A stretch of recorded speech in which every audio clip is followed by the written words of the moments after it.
সুদৰ্শন ছাত্ৰ সন্থাৰ সাধাৰণ সম্পাদক শংকৰজ্যোতি বৰুৱাৰ বিৰুদ্ধে উত্থাপিত হোৱা অভিযোগৰ বাবে ৰাজ্যখনত এটা ৰাজহুৱা প্ৰতিক্ৰিয়াৰ সৃষ্টি হৈছে। যোৱাকালি সুদৰ্শন ছাত্ৰ সন্থাৰ সভাপতি উৎপল শৰ্মা, সাধাৰণ সম্পাদক শংকৰজ্যোতি বৰুৱা আৰু মই এক আলোচনাত আমি মিলিত হৈছিলোঁ। আৰু এই আলোচনাত সুদৰ্শন ছাত্ৰ সন্থাৰ ভাৱমূৰ্তি অটুট ৰখাৰ লগতে সুদৰ্শন ছাত্ৰ সন্থাৰ বৃহত্তৰ সংগঠনৰ সাংগঠনিক বিষয়ৰ প্ৰতি লক্ষ্য ৰাখি বৃহত্তৰ সাংগঠনিক দিশটোৰ প্ৰতি লক্ষ্য ৰাখি শংকৰজ্যোতি বৰুৱাক তেখেতৰ পদবীৰ পৰা দায়িত্বৰ পৰা অব্যাহতি আৰু ছুটি ল'বলৈ সভাপতি উৎপল শৰ্মাৰ মই পৰামৰ্শ আগবঢ়াইছোঁ। আৰু আমি আশা কৰিছোঁ তেখেতে এই পৰামৰ্শৰ প্ৰতি ইতিবাচক সঁহাৰি জনাব আৰু অতি সোনকালেই সুদৰ্শন ছাত্ৰ সন্থাৰ এখন ৰাজ্যিক কাৰ্যনিৰ্বাহকৰ সভা অনুষ্ঠিত হ'ব।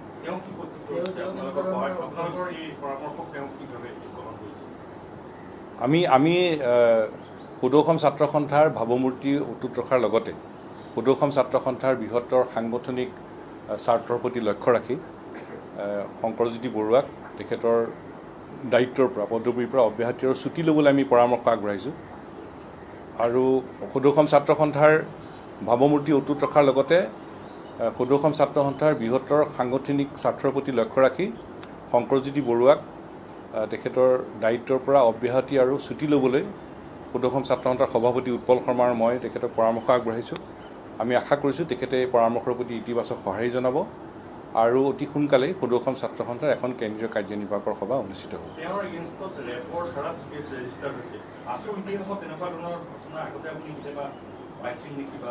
মই আজি এইখিনি কথাই ক'লোঁ, কাৰণ সুদৰ্শন ছাত্ৰ সন্থাৰ সাধাৰণ সম্পাদক শংকৰজ্যোতি বৰুৱাৰ বিৰুদ্ধে যিবোৰ অভিযোগ উত্থাপিত হৈছে, এই অভিযোগে ৰাজ্যখনত এটা ৰাজহুৱা প্ৰতিক্ৰিয়া সৃষ্টি কৰিছে। গতিকে তাৰ বাবে আমি যোৱাকালি সন্থাৰ সভাপতি উৎপল শৰ্মা, সাধাৰণ সম্পাদক শংকৰজ্যোতি বৰুৱা আৰু মই তিনিওজন আমি আলোচনাত মিলিত হৈছিলোঁ। কথাটো গুৰুত্ব সহকাৰে আমি কথা পাতিছোঁ আৰু কথা পাতি সুদৰ্শন ছাত্ৰ সন্থাৰ ভাৱমূৰ্তি অটুট ৰখাৰ লগতে সুদৰ্শন ছাত্ৰ সন্থাৰ বৃহত্তৰ সাংগঠনিক স্বাৰ্থৰ প্ৰতি লক্ষ্য ৰাখি সাধাৰণ সম্পাদক শংকৰজ্যোতি বৰুৱাক তেখেতৰ দায়িত্বৰ পৰা অব্যাহতি আৰু ছুটি ল'বলৈ সভাপতি উৎপল শৰ্মাৰ মই পৰামৰ্শ আগবঢ়াইছোঁ। আমি আশা ৰাখিছোঁ তেখেতে এই পৰামৰ্শৰ প্ৰতি ইতিবাচক সঁহাৰি জনাব আৰু অতি সোনকালেই সুদৰ্শন ছাত্ৰ সন্থাৰ কেন্দ্ৰীয় কাৰ্যনিৰ্বাহকৰ সভা অনুষ্ঠিত হ'ব।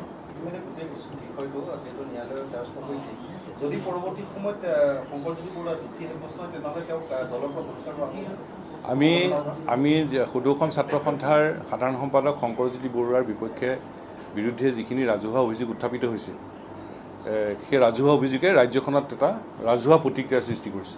আৰু সেইকাৰণেই যোৱাকালি আমি সভাপতি উৎপল শৰ্মা, সাধাৰণ সম্পাদক শংকৰজ্যোতি বৰুৱাৰ মই আলোচনাত মিলিত হৈছোঁ।